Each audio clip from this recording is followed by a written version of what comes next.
Oke, Assalamualaikum warahmatullahi wabarakatuh.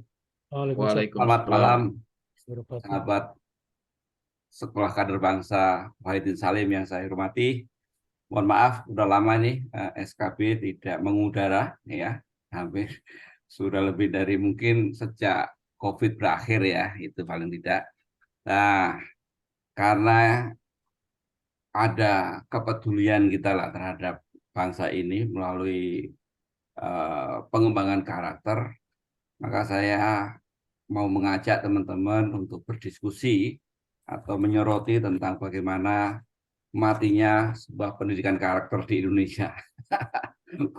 Bukan matinya, tapi ada penyebab yang membuat orang itu akhirnya ada persoalan karakter di Indonesia ini. Nah, teman-teman, sahabat TV Kader Bangsa Indonesia yang saya hormati, eh, akhir-akhir ini bahkan mungkin sejak 1 bulan yang lalu ya kita diramaikan dengan berbagai macam media berita ya di media papan atas maupun media online semuanya bicara tentang masalah eh, cawapres ya. Ini kalau kita lihat ada cawapres ini menjadi menarik sekali karena saat sebulan yang lalu itu rakyat Indonesia dihadapkan pada persoalan ini, iya dan tidak, iya dan tidak, gitu kan. Nah, ketika jadi iya akhirnya ini kan menjadi wah ramenya bukan main, bahkan ini dikaitkan dengan keputusan MK di mana MK akhirnya meloloskan usia tidak harus di atas 45 tahun, 40 tahun ya Pak ya, tapi 40 tahun. 30 tahun bisa. Nah, ini luar biasa, tapi itu nantilah kita.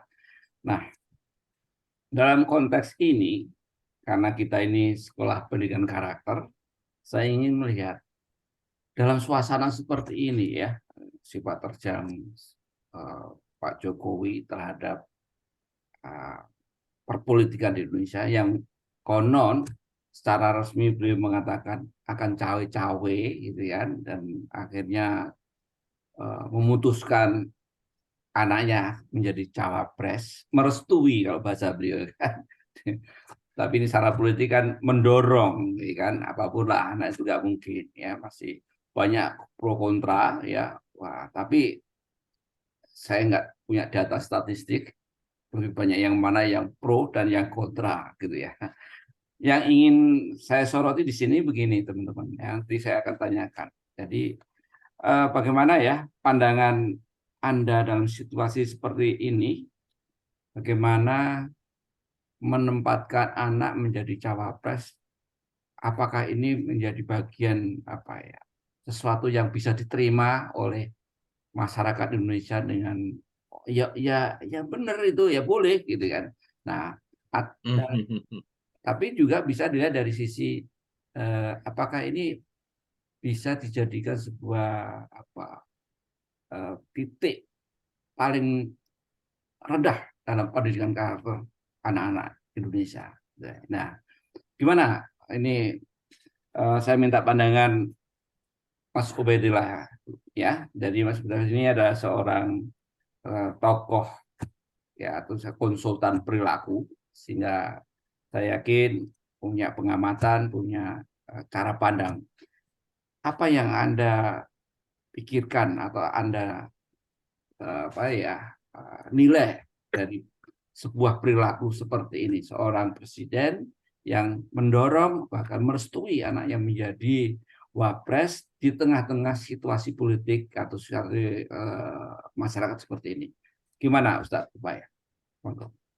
Ya, terima kasih Pak Gus atas kesempatannya dan sahabat televisi Kader Bangsa, Sekolah Kader Bangsa. Teman-teman saya ini ada Pak Imam, ada Pak Raja. Ini menarik sekali pembahasan ini. Kalau kita bahas peristiwa ini sebagai informasi berita, ini kan sudah diselesaikan oleh media-media ya. Bagaimana peristiwa ini dikemas demikian rupa. Tetapi ini termasuk jarang nih yang membahasnya secara pendidikan karakter. Ini menariknya di situ. Nah, saya ingin mulai dari poin tentang kelas karakter warga negara, Pak Gus. Hmm. Sederhananya, warga negara Indonesia ini secara kelas karakter bisa kita petakan menjadi dua saja yang besar ya. Kita klaster menjadi dua.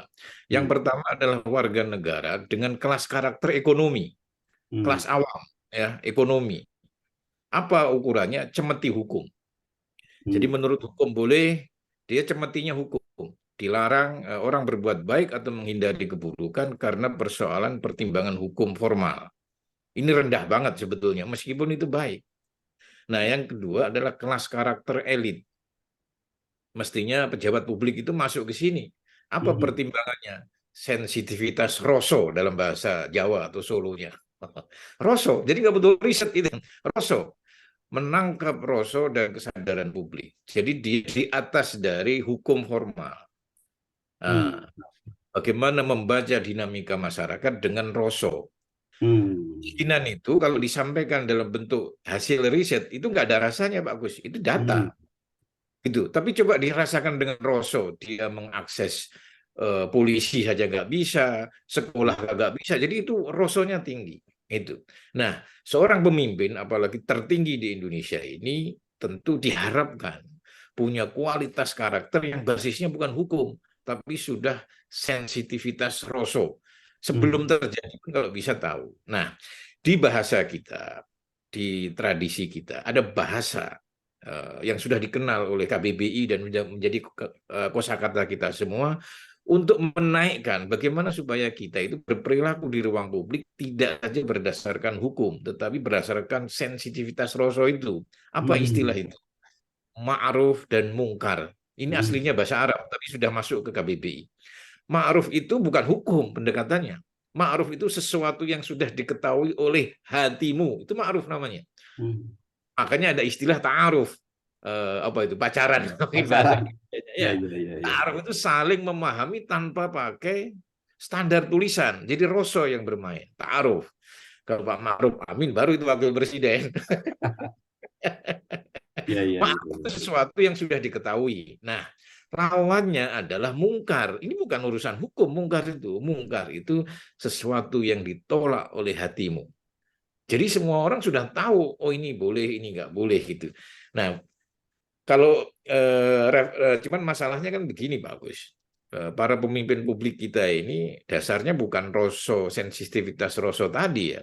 Hmm. Hasil sama hasil riset ini masalah ini. Ya, sama kepentingan kelompok ini masalah ini. Ya, ini problem kita bersama dalam membangun karakter. Karena pembangunan karakter itu kan butuh keteladanan dan Ya, betul. keteladanan Hmm. itu tidak bisa diciptakan dari membaca buku 1.000 halaman, Pak Gus. Ya. Tapi harus butuh involvement, engagement, keterlibatan langsung sehingga Roso tadi itu muncul. Kan ini Pak Gus sudah membuktikan bertahun-tahun ya. Ketajaman intuisi Pak Gus dalam mengelola seminar dan seterusnya itu kan nggak diperoleh dengan membaca Harvard Business Review 2.000 halaman kan, Iya, iya. tetapi dari bagaimana Roso itu dilatih. Hmm. Nah, ini bahaya kalau pemimpin kita ya pijakan keputusannya hanya fakta hasil riset dan polling. Hmm. Roso tadi hilang nanti keteladannya ya, sehingga kemakrufan dan kemungkarannya menjadi tumpul karena otak itu kan dididik dengan training, tapi kalau hati, jiwa dan rasa itu kan harus dilatih, diasah dengan keterlibatan. Hmm. Oke. Yang bilang ke saya Pak Gus, Hmm. Pak, tapi kan di luar ada itu. Oh ada, tetapi secara karakter orang itu memasuki kompetisi publik, kepemimpinan publik itu kan setidaknya harus lolos dari tiga ini. Yang Hmm. pertama adalah ada prosesi yang benar. Nah, kalau Hmm. kemarin ini kalau saya menyimak ahli hukum nih, prosesinya kemarin banyak banyak manipulasi katanya kan. Statement undang-undang dirubah gara-gara untuk satu orang. Ini Hmm. prosesinya berpotensi cacat. Yang kedua prestasi. Prestasi ini kan diukur dengan indikator-indikator. Kalau di negara kita kan sudah jelas, dia pemimpin daerah, gubernur itu kan prestasinya ada untuk publik. Kalau orang disuruh jabat 5 tahun, tapi 2 tahun sudah dinyatakan prestasi menurut asesmen SDM-nya Pak Kus kan tidak memenuhi itu Pak Kus. Masih ada 3 tahun, benar nggak? Kan belum Iya. bisa.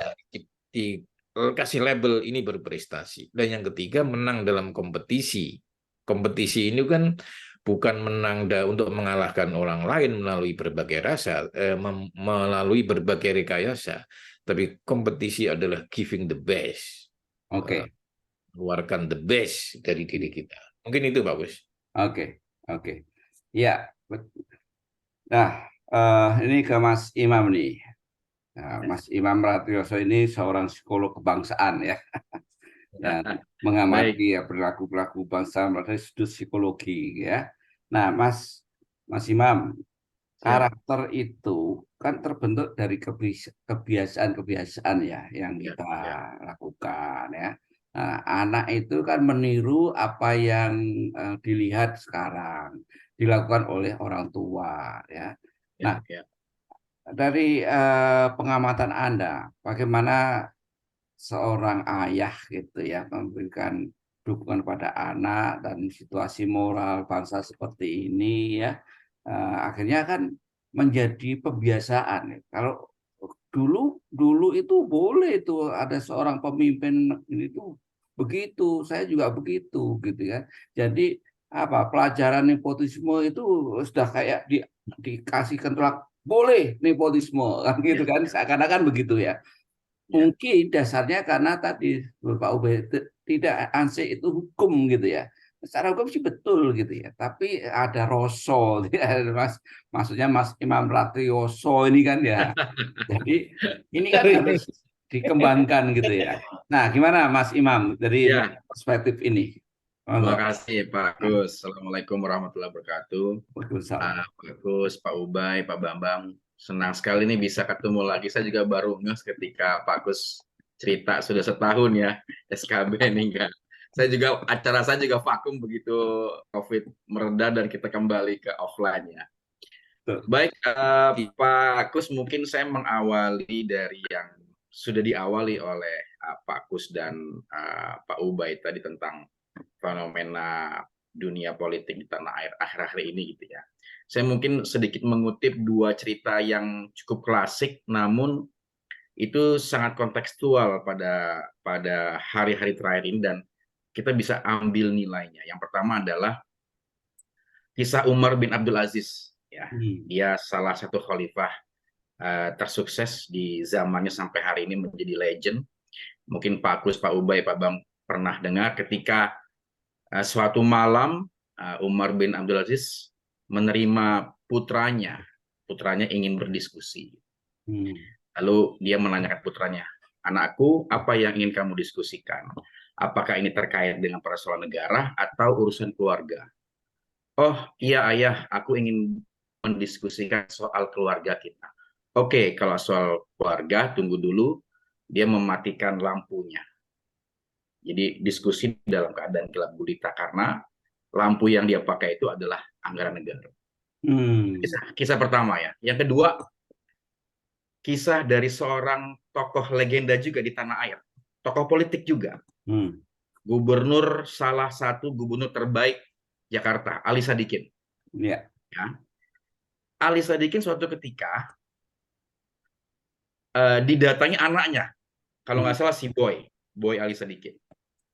Boy ketika itu usia SMP apa SMA gitu. Datang cukup-cukup ke ruang Ali Sadikin. Ali Sadikin bukannya senang atau gimana, dia bentak, "Ngapain kamu ke sini? Hah, urusan apa? Pulang kamu pulang." Coba, ini contoh nyata, Pak. Tuh. Contoh nyata melegenda, nyata hidup dan kita mungkin pernah ketemu terutama dengan Pak Ali Sadikin gitu. Hmm. Apa benang merah dari dua kisah ini? Nah, mungkin sudah disampaikan sebagiannya oleh Pak Ubay. Rasa, Pak. Ya. Hmm. Saya mungkin melengkapinya dengan rasa malu. Rasa malu. Ya. Betul, Jadi betul, betul. itu tidak terucapkan, itu tidak ada undang-undangnya, bahkan tidak ada hukumnya.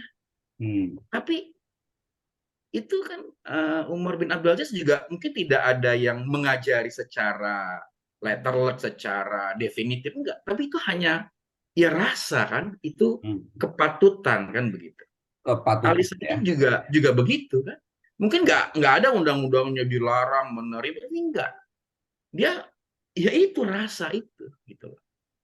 Saya juga almarhum ayah saya seorang pejabat eselon 2 di BKBN itu sangat jarang itu mengajak kami putra-putrinya, bahkan tidak mendorong saya untuk masuk PNS. saya nggak jadi PNS gitu karena mungkin bahasa sekarang fatsun politik ya Pak. Oke, fatsun politik. Nah, jadi mungkin kalau saya boleh usul Pak, kan ini di background kita nih Bapak sudah tulis nih jujur, peduli, disiplin, berani, kompeten. Saya suka satu lagi Pak, rasa malu Pak. Rasa malu. Karena kejadian ini ya. Iya, rasa malu sudah Tidak ada. hilang Pak. Dan itu sayangnya dipertontonkan oleh elit-elit kita, terutama ya nomor satu kita. Ya. Dan ini menjadi puncak Pak Kus dari rendahnya atensi terhadap yang sedang diperjuangkan oleh Pak Kus ini, membangun karakter bangsa. Ya. 3 hari yang lalu Pak Kus, Pak Ubay, Pak Bambang, saya menjadi pembicara di 2 SMK. Saya diminta untuk mengisi pelatihan tentang anti perundungan, anti bullying. Ya. Saya baca materinya, itu materi dari Diknas ya, gitu ya. Materi itu bagus, cuman entah kenapa saya melihatnya tidak melibatkan tokoh-tokoh seperti Pak Kus, seperti Pak Ubay, atau saya lah teman-teman psikolog yang memahami perilaku, memahami sebab akibat gitu ya. Jadi materi yang ada itu hanya reaktif gitu Pak Kus, ya kan? Hanya mendeskripsikan perundungan itu apa, jenis-jenisnya apa, ya kan? Perundungan itu ada yang jenisnya verbal, fisik, cyberbullying, pengucilan, gitu ya. Tapi tidak pernah membahas akar dari perundungan itu apa. Kenapa begitu menjadi fenomatik gitu kan di tanah air itu.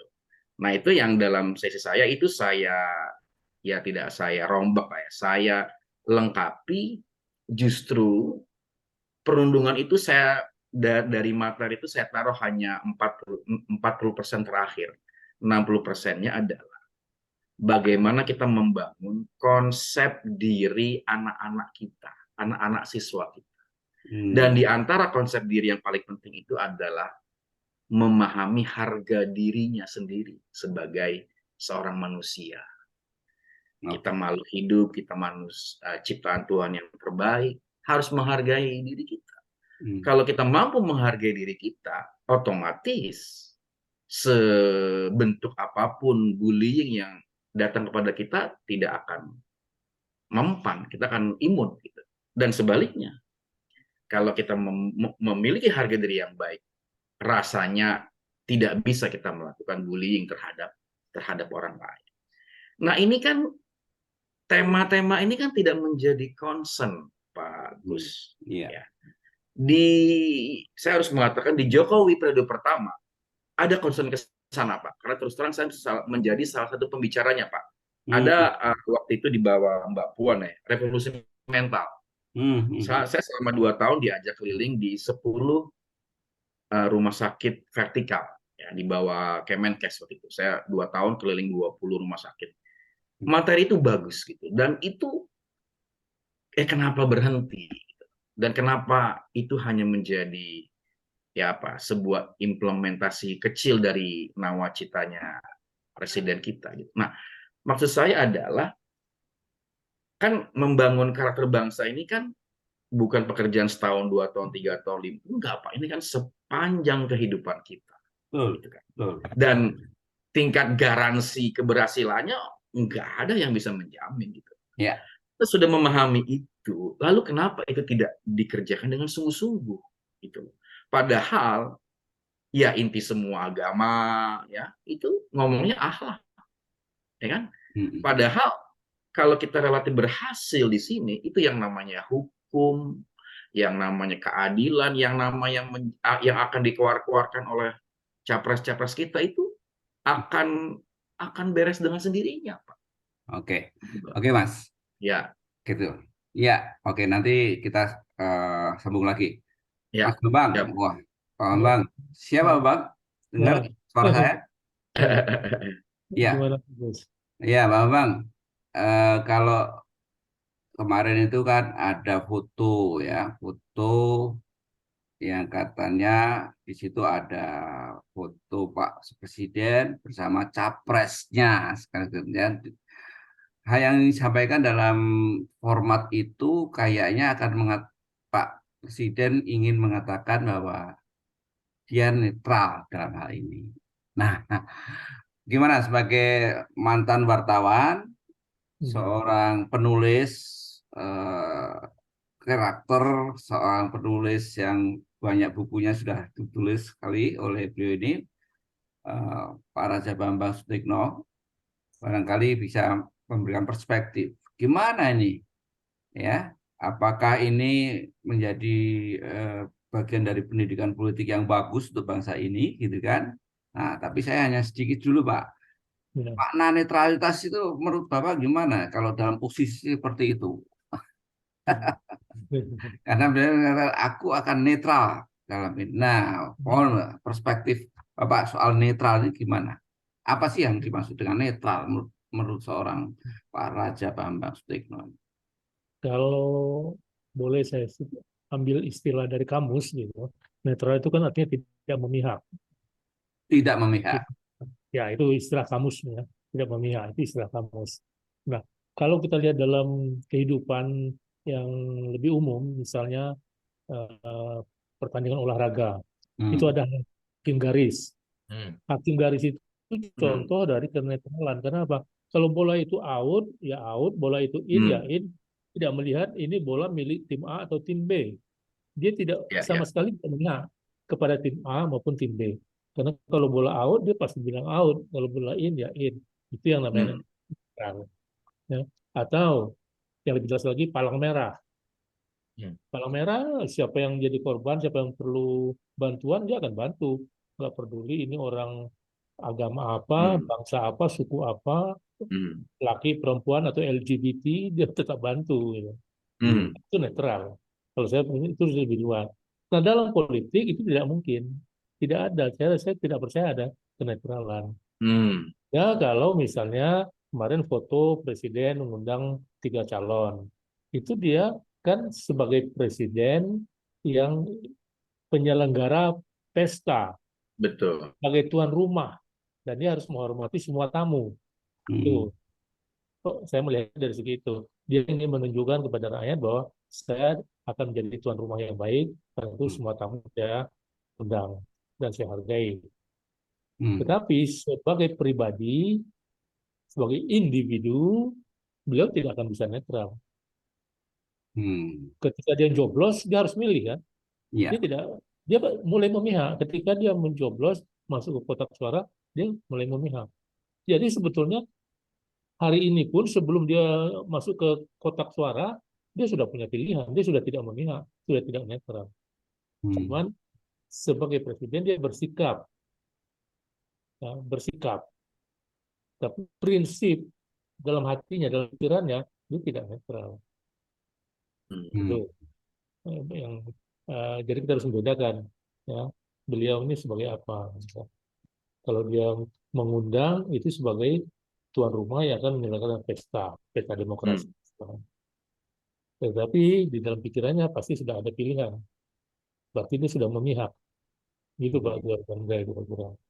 Nah, gimana menurut Pak Kus?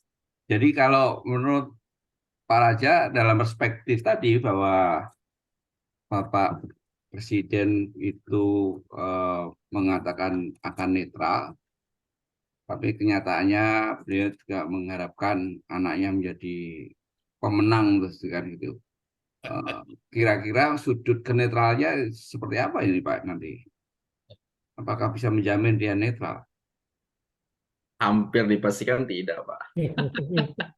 Kalau dia acting sebagai presiden, ya saya mengatakan acting ya, bersikap sebagai presiden, dia akan memperlihatkan yang Memperlihatkan memperlihatkan ke Ya, publik ya. bahwa dia ya, harus seakan-akan netral. mencoba bersikap netral. Dia akan memperlihatkan karena undang-undangnya, aturannya memang dia harus begitu. Nah, Ya. ini Kalau yang mengenai menarik Mas anaknya, Imam, Pak Ube ya. Jadi Ya, ya maaf, seakan-akan, kalau mengenai anaknya yang jadi calon, yang mm, jadi pasangan presiden dan wakil presiden, dari situ aja sudah kelihatan bahwa dia merestui anaknya. Kalau dia sudah merestui anaknya, berarti dia sudah memihak. oke, Jadi dari situ aja udah tidak netral, ya kan? Gitu, Pak.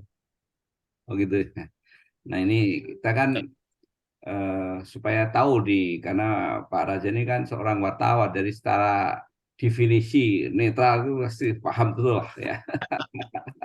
Ya. Ya, nggak apa-apa Mas, supaya masyarakat juga saya kira udah paham soal ini ya. Ya, Oke, ya, pertanyaan berikutnya ya, Mas, untuk Mas Ube ya, dan eh, nanti nyambung ya ke Mas Imam. ya, Saya ya, lihat banyak para pesohor ya, itu sampai kayaknya marah gitu ya.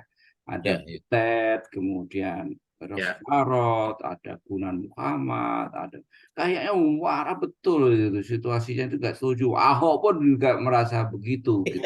ya. Ah, Ya, nggak setuju aku kan kalau ya, ini kok sampai segitu ya, apa mereka kenapa mereka bisa sampai segitu ya Mas Ubay? Ah, iya, kalau dikaitkan dengan pendidikan karakter, Pak Gus, hmm, berarti di Indonesia ini matinya belum mati total, Pak Gus, pendidikan karakter ya. ya, ya. Jadi masih ada harapan hidup lagi. Karena ada tokoh-tokoh yang resah ya. Oke. Kan kalau fisik kita ini kan bisa mati sekali dan hidup sekali kan. Hmm, Fisik kita, jasad kita. Tapi jiwa kita itu kan bisa mati ribuan kali, miliaran kali. Jiwa kita ini kan bisa hmm, mati, bisa hidup kapan saja. Nah, saya melihat respon tokoh-tokoh yang dulu, terutama ini yang mendukung Pak Jokowi kemudian berbalik karena hmm, peristiwa itu adalah hal yang sign yang sangat positif untuk pendidikan karakter. Jadi salah satu pilar terbangunnya karakter dan perubahan itu kan ada dissatisfaction, itu bahasanya Pak Bambang ini jauh. Ada penolakan terhadap realitas hari ini. Itu ya baru betul. muncul energi. Kalau tidak ada penolakan, energi tidak bisa. Gitu. Makanya dalam istilah para kiai ini, kalau seandainya tokoh-tokoh ini diem, Pak Kus diem, Pak Mas Gun diem, semuanya itu dilabeli oleh para kiai disebut sebagai setan bisu. Hmm. Setan, setan Dan bisu. dianggap pembenaran ya. Ya, membenarkan gitu. Pembenaran. Oke, oke. Ya, nah, jadi energi terbaik untuk sebuah revolusi karakter, revolusi akhlak, macam-macam itu di awal itu harus ada penolakan terhadap realitas yang dinilai itu melanggar moral dan etika. Ya, Baru betul. nanti butuh strategi, butuh aksi, butuh manajemen, butuh duit, butuh program dan seterusnya, itu kan persoalan bab berikutnya. Tapi di awal mestinya respon para tokoh ini disambut oleh sebagian besar rakyat kita. Itu seperti Hmm. reformasi. Dalam teori revolusi kan ada ungkapan itu. Hmm. Revolusi itu tidak pernah dilakukan oleh banyak orang. Dia dilakukan oleh satu dua orang, lalu disambut oleh banyak orang. Karena ada Hmm. kemarahan tadi. Kemarahan terhadap situasi. Nah, Hmm. selain amarah yang positif maksudnya ini, amarah Ya. dalam artian respon menolak realitas yang dinilai melanggar moral, melanggar prinsip-prinsip dasar, Hmm. melanggar etika dan seterusnya. Nah, selain itu keadilan, protes terhadap penegakan keadilan yang loyo. Kan kunci karakter dua itu yang paling utama. Kalau tidak adil, dia bisa jatuh ke kanan atau ke kiri. Hmm. Cinta anak itu boleh dan itu harus. Agama Hmm. apapun, ilmu apapun harus Hmm. mengharuskan orang untuk mencintai, menyayangi anaknya. Tapi kalau tanpa keadilan, dia bisa roboh ke kiri, Hmm. atau ekstrim kanan. Kan begitu. Iya, iya. Termasuk tidak memihak. Betul, Tidak betul. memihak sebagai presiden pun oke, tetapi ketika tidak ada keadilan, dia bisa pribadinya bisa jatuh ke kanan atau ke kiri karena adil itu kan di sini. Bangunan Hmm. karakter pribadi Hmm. itu dua tadi itu. Keadilan ini yang paling utama ya. Yang lain pendukung gitu. Oke, Keadilan sama respon hmm. penolakan terhadap realitas yang ada yang perlu dikoreksi. Oke, oke. Eh, Teman-teman, jadi saya tuh melihatnya begini ya. tadi seakan-akan ini kalau nggak ada penolakan seakan-akan ini hal yang biasa, yang Ya. artinya boleh dikasih poin, oh nggak apa-apa kan gitu. Ini yang menjadi khawatir. Ternyata boleh saja merekomendasi anak kita untuk menjadi seorang pemimpin, menjadi seorang pekerja situ, gitu ya. Jadi aroma KKN itu akan apa ya? Tergerus sendiri gitu. Oh iya, enggak maksud saya gini, KKN itu akan muncul lagi gitu loh Pak. Kalau ini Ya, dibenarkan kan gitu ya. ya. Jadinya kan, eh, oh kalau beliau boleh, kenapa saya enggak? Kan Nah, gitu. Nah ini yang akhirnya perdebatan di keluarga itu sampai posisi seperti itu kan. Jadi kalau anaknya minta tolong carikan kerjaan, toh Bapak ada network yang banyak, kasihlah referensi, kasihlah. Nanti bahasa referensi, bahasa apa networking ini kan bahasa bisnis gitu ya. Nah, ini akhirnya menjadi bukan bahasa karakter gitu ya. Jadi cari sendirilah, kamu harus survive sendirilah. Ini nggak ada lagi karena kemudahan-kemudahan itu sehingga orang tua yang ada di Republik ini akan menyederhanakan ketika ingin membuat anaknya itu menjadi sukses, udah. Caranya kayak gini. Nah, udah cara potong bekas, potong kompas, toh bisa. Nah, ini saya khawatir ini menjadi sebuah tontonan atau sebuah pendidikan yang tidak menarik untuk kita Ya. ikuti gitu ya. Karena banyak juga di teman-teman, Pak ini menarik untuk didiskusikan nih. Ini nanti jangan sampai ini menjadi hal yang lumrah Ya. untuk di negeri ini gitu ya, bahwa setiap ada kesempatan itulah, meskipun itu bahasanya Mas Imam itu politik kan boleh saja kan gitu ya. Ya. Kalau Mas Imam kan Soalnya belum ada soalnya Pak Gus. versi Sorry nih. politik ya. Soalnya belum ada referensi di dunia, orang baru 2 hari menjadi anggota partai, langsung naik jadi ketua umum. Ini juga Ya, kebablasan Di dunia. menurut saya. Jadi ini nanti akhirnya akan menimbulkan persoalan attitude di orang tua, di lapisan masyarakat. Itu kan boleh, itu kan bisa. Dulu pernah. Nah, ya, ini akan menjadi referensi yang dahsyat gitu. Kalau ini menjadi contoh jadi kan gitu. ya, ya, Nah, ya kan? Kalau oh itu dulu kan karena bapaknya kan gitu. Kan boleh. Itu nanti kita juga dibuka sama anak-anak kan, sama ya, cucu-cucu. Wah itu ya, kan punya akses itu. Kenapa tidak? Kenapa kasih? Jadi mereka ini akan menjadi tontonan yang kurang kurang pas lah ya, artinya kurang nggak pakai rosok gitu ya. Nah, gimana Mas Ibam melihat hal seperti ya. itu? Nah, Pak Agus kan kalau saya menanggapi fenomena komentar, kritikan, bahkan kemarahan dari beberapa tokoh, Gunawan Muhammad, Butet, itu kan kayak orang yang mencintai seseorang lalu dikecewakan, Pak. hmm, Marah sekali, Pak. Secara psikologis kan kalau kita senang sama orang karena sudah kita percaya, sudah terbukti, lalu dia melakukan sesuatu yang fatal. hmm, Yang fatal itu adalah dia melanggar nilai-nilai yang di awalnya tokoh-tokoh ini berani memperjuangkan, berani ikut bergabung memperjuangkan dia karena memang nilai itu yang diperjuangkan. hmm, Lalu nilai itu dicederai dengan tingkah laku ini. Apalagi Pak Kus kan kalau sudah kita dengar cerita ini sudah didesain sedemikian rupa sejak 2 tahun yang lalu. hmm, So apa artinya kita bernegara? Apa artinya kita memberikan kepercayaan kalau ini semua didesain sedemikian rupa dengan kasakusuknya? Ya, kita tahu ada panggung depan, ada panggung belakang. Panggung depannya seperti kata Pak Bambang tadi ya acting netral, tapi panggung belakangnya belum apa-apa. Tadi kita dengar Uang Mendes terlibat pemenangan salah satu Itu kandidat. benar. Itu belum apa-apa, Pak. Jadi itu yang kemudian membuat marah, dan saya rasa kemarahan ini akan terus seperti bola salju ya. Karena apa? Karena ya yang dilawan kan nilai-nilai, Pak. Nah, tokoh-tokoh ini harus kita dorong, bahkan kita harus menjadi bagian daripada itu untuk menyuarakan kembali nilai-nilai itu. Dengan inilah bangsa ini masih bisa kita pertahankan, Pak. Gitu. oke. Ya, Pak Babak, ada yang sampaikan terkait dengan ini? Oh ya, saya melihatnya begini. Ada orang yang mengatakan kan sudah tidak melanggar undang-undang. Undang-undang atau peraturannya sudah Hmm. mengizinkan, tidak ada yang dilanggar. Hmm. Kalaupun tidak menang, kan pilihan rakyat, kan gitu ya. Ya. Hmm. Nah, artinya secara hukum dia sudah benar. Sampai saat ini pun, sampai step ini pun, secara hukum dia sudah benar. Apakah keputusan MK yang salah itu bukan urusan dia kan, urusan Ya. MK. Ya. Tapi si Baik. wakil presiden ini kan udah benar secara pribadi dia sesuai dengan hukum gitu. Nah, eh, biasanya orang akan berkata begini, di atas undang-undang itu kan ada hukum ya, di atas hukum itu kan ada yang disebut moral, ada yang disebut etik. Iya. Ya kan? Yes. Kalau orang sudah dikatakan wah, ini orang nggak punya etik, itu kan sudah tidak bagus. Dan lebih tidak bagus lagi kalau ini orang sudah tidak bermoral. Hmm. Hmm. Nah, moral ini kan di atas hukum. Yes. Ya. Jadi dia tidak melanggar hukum, tapi dia melanggar kemanusiaan. Moral Hmm. itu berkaitan dengan kemanusiaan. Saya mungkin bisa membayangkan yang seperti ini.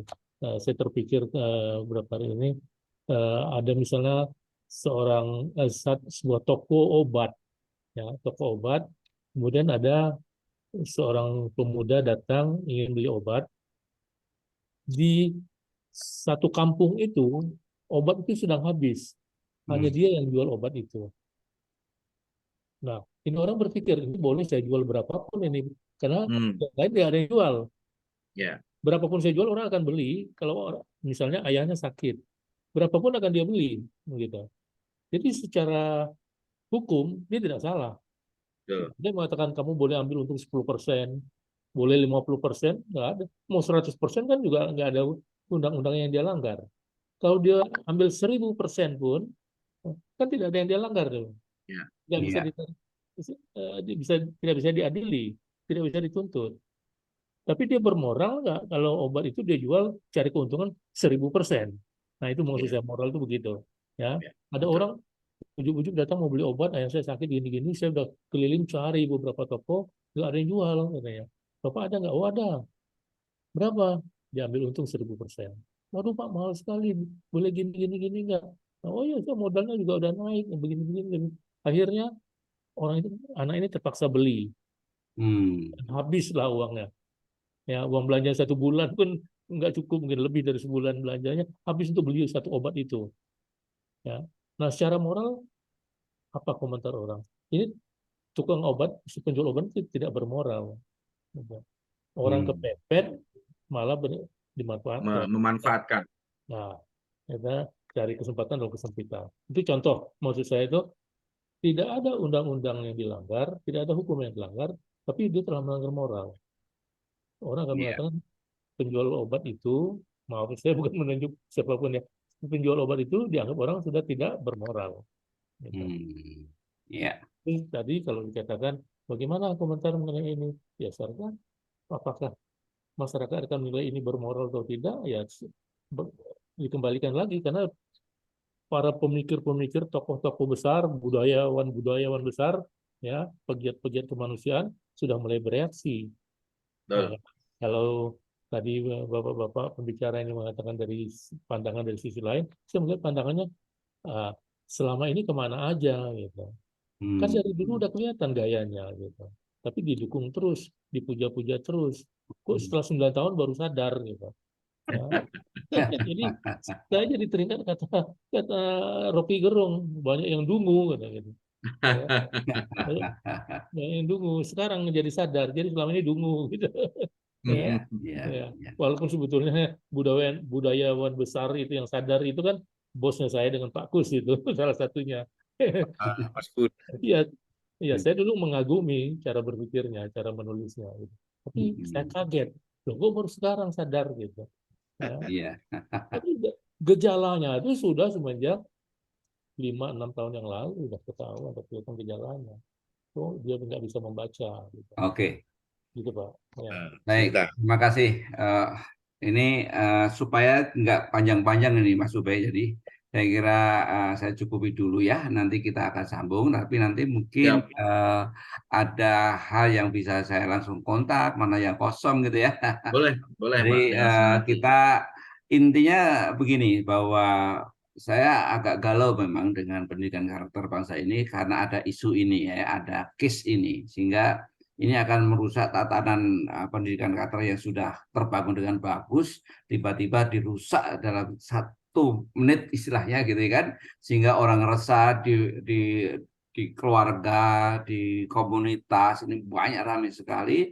Ini hanya karena hal yang sepele atau enggak ya, enggak tahu ya. Kita belum bicara kenapa seperti itu dilakukan. Itu kita nggak masuk ke wilayah Mas Imam ya, politik gitu ya di sana, tapi kita lebih ke arah pendidikan karakter. Bagaimana situasi seperti ini bisa menjadi panutan bangsa ini? Ini yang persoalan pertama ya kan.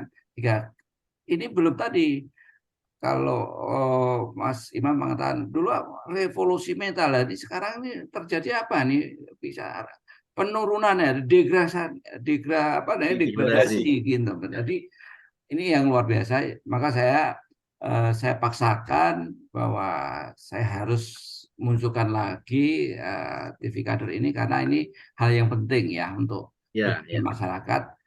Eh, Pak Kus sih kalau saya Mengumpulkan. usul ini momentum buat kita semua, terutama Pak Kus ya, untuk Iya, dengan Sekolah Kader Bangsa ini, saya kira momentum untuk bangkit kembali untuk tujuan SKB ini Pak ya. ya, Bahkan mungkin kita Pak Kus bisa mengumpulkan para narasumber yang terdahulu ya, kita bikin press release ya kan. ya, Tidak untuk menyalahkan, tapi ini adalah momentum kita semua untuk betul. ada sesuatu yang menjadi PR besar di bangsa kita gitu Pak.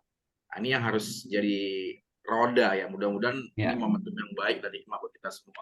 ya, betul. Ada lagi, Mas Obe, mau sampaikan? Paling itu untuk usulan acara sih itu Pak. Yang diusulin Pak Imam tadi udah oke itu saya rasa. Gitu ya. Oke. Baik, terima kasih teman-teman para narasumber malam ini. Saya kira cukup menjadi basic kita atau paling tidak pengawal ya, pengantar untuk diskusi selanjutnya. Jadi Pemicu yang menarik. sahabat, gimana Pak? Pemicu yang cukup menarik untuk ke Ya, depan.